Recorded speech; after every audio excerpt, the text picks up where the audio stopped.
Hello बच्चों, चलिए प्रश्न को पढ़ते हैं और समझते हैं। हल कीजिए। कॉट 2 थीटा गुणा कॉट थीटा बराबर 1 और हमें इसे हल करना है। प्रश्न को हल करने से पहले प्रश्न के लिए हम मुख्य अवधारणा लिख लेते हैं, जिसकी सहायता से हम इस प्रश्न को हल करेंगे। तो अवधारणा मुख्य अवधारणा में हम प्रश्न से संबंधित एक सूत्र लिखेंगे जिसका प्रयोग यहाँ किया जाएगा। देखिए, हम यह कहेंगे कि यदि यदि कॉस थीटा बराबर 0 हो तो इस स्थिति में जो इसका व्यापक हल होता है वह होता है थीटा बराबर 2n+1 और पाई बटा 2। और यहाँ n जो होता है वह सदैव एक पूर्णांक को व्यक्त करता है। तो इस सूत्र का प्रयोग हम इस प्रश्न के लिए करेंगे। उसके बाद देखिए, एक सूत्र और है, यह भी हमें याद होना चाहिए। इस सूत्र को भी मैं यहाँ पर लिख देता हूँ।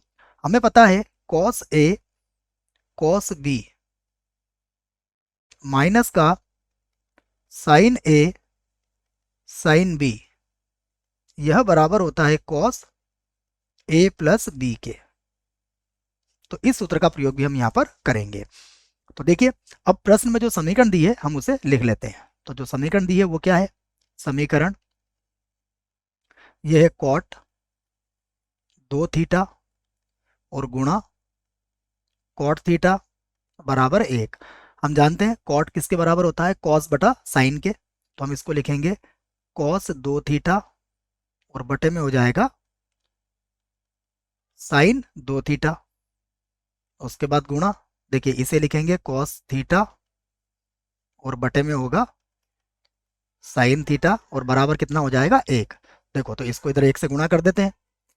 तो ये होगा कॉस 2 थीटा, उसके बाद कॉस थीटा और बराबर हो जाएगा साइन 2 थीटा और साइन थीटा के। इन दोनों को हम बराबर के इधर ले आते हैं। देखो, ये बन जाएगा कॉस थीटा माइनस का साइन 2 थीटा और साइन थीटा बराबर क्या होगा? 0। अब देखिए, यहाँ पर यह सूत्र जो हमने मुख्य उदाहरण में लिखा था वही लगेगा। यहाँ पर मैं लिख देता हूँ। यहाँ पर सूत्र कौन सा लगेगा? Cos A cos B minus का साइन ए और साइन बी। और यह किसके बराबर होता है? यह बराबर होता है कॉस ए प्लस बी के। तो इस सूत्र की सहायता से ये क्या बन जाएगा, हम इसको देख लेते हैं। तो ये बन जाएगा, देखो ये तो हमारे पास ए का मान होगा और ये हमारे पास बी का मान होगा। तो ये कॉस ए प्लस बी के सूत्र की सहायता से हम इसको लिख लेंगे कॉस, ये होगा 2 थीटा प्लस थीटा और बराबर कितना आ जाएगा? 0। ठीक है, बराबर कितना चल रहा था? 0। अब यहाँ पर देखिए, हम इसको ऐसा भी लिख सकते हैं। हम इसे लिखेंगे कॉस 3 थीटा बराबर 0। अब देखिए, हम इसका व्यापक हल यहाँ से ज्ञात कर सकते हैं। तो व्यापक हल, इसका व्यापक हल होगा, इसको हम लिख लेते हैं। इसका व्यापक हल होगा 3 थीटा